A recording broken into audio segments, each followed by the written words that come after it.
ഒരു പ്രധാനപ്പെട്ട വാർത്ത വരുന്നു. കാസർഗോഡ് പുല്ലൂർ പെരിയ പഞ്ചായത്ത് ഭരണം LDFന് ലഭിച്ചിരിക്കുന്നു.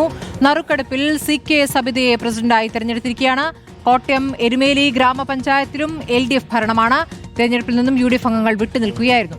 ഭൂരിപക്ഷമുണ്ടായിട്ടും സംവരണ വിഭാഗത്തിൽ നിന്ന് ആരെയും വിജയിപ്പിക്കാൻ സാധിക്കാത്തതാണ് UDFന് തിരിച്ചടിയായത്.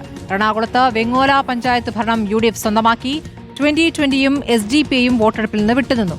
പാലക്കാട് അട്ടപ്പാടിയിൽ വീണ്ടും LDFന് തിരിച്ചടിയാണ്. അഗളി പഞ്ചായത്ത് പ്രസിഡന്റ് സ്ഥാനം മഞ്ജു രാജിവെച്ചു.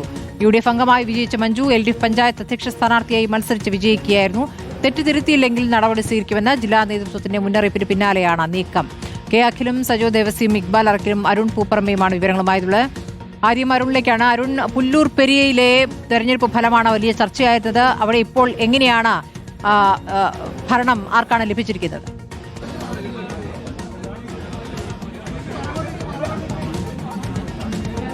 സ്മൃതി, വലിയ നാടകീയ രംഗങ്ങളായിരുന്നു പുല്ലൂർ പെരിയ പഞ്ചായത്ത് പ്രസിഡന്റ് തെരഞ്ഞെടുപ്പുമായി ബന്ധപ്പെട്ടുണ്ടായത്. അതിനൊടുവിൽ ഇപ്പോൾ LDF വിജയിച്ചിരിക്കുകയാണ്. നറുക്കെടുപ്പിലാണ് LDF വിജയിച്ചിട്ടുള്ളത്. ഇപ്പോൾ പഞ്ചായത്ത്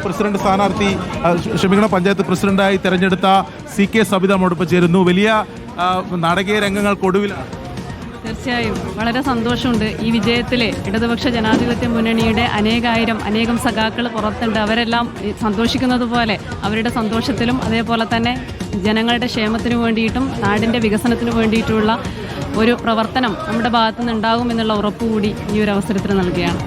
സ്മൃതി, കോൺഗ്രസിനെ സംബന്ധിച്ച് വലിയ തരത്തിലുള്ള പ്രതിസന്ധിയാണ് ഇത് ഉണ്ടാക്കിയിരിക്കുന്നത്. കാരണം കോൺഗ്രസിലെ പ്രസിഡന്റ് സ്ഥാനാർത്ഥിയെ ചൊല്ലിയുള്ള ആ തർക്കത്തിന് ആദ്യഘട്ടത്തിൽ വോട്ടെടുപ്പ് വരെ മാറ്റിവെക്കേണ്ട സാഹചര്യം. കോൺഗ്രസ് അംഗങ്ങൾ ഈ തെരഞ്ഞെടുപ്പിൽ പങ്കെടുക്കാതിരിക്കുന്നു. പിന്നീട് BJP അംഗം കൂടി വിട്ടുനിന്നതോടെ കോറം തികയാതെ വോട്ടെടുപ്പ് മാറ്റിവെച്ച് ഇന്നാണ് വീണ്ടും ഈ പ്രസിഡന്റ് സ്ഥാനത്തേക്കുള്ള തെരഞ്ഞെടുപ്പ് നടന്നത്. കോൺഗ്രസിനെ സംബന്ധിച്ച് ഇപ്പോൾ LDF വിജയിച്ചത് എന്നുള്ള രാഷ്ട്രീയമായ തിരിച്ചടി കൂടിയാണ് കോൺഗ്രസിന് എന്നുള്ളതാണ്.